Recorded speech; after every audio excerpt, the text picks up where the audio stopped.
నూతన పరచుము దేవా నీ కార్యములు నా ఎడలా.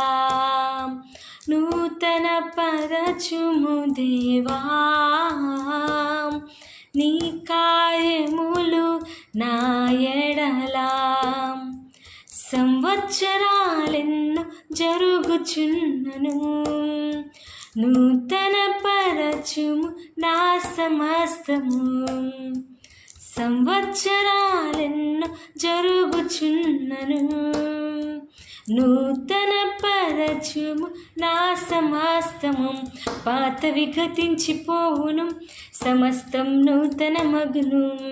నీలో ఉత్సహించుచు నీకై ఎదురు చూతును. నూతన పరచుము దేవా.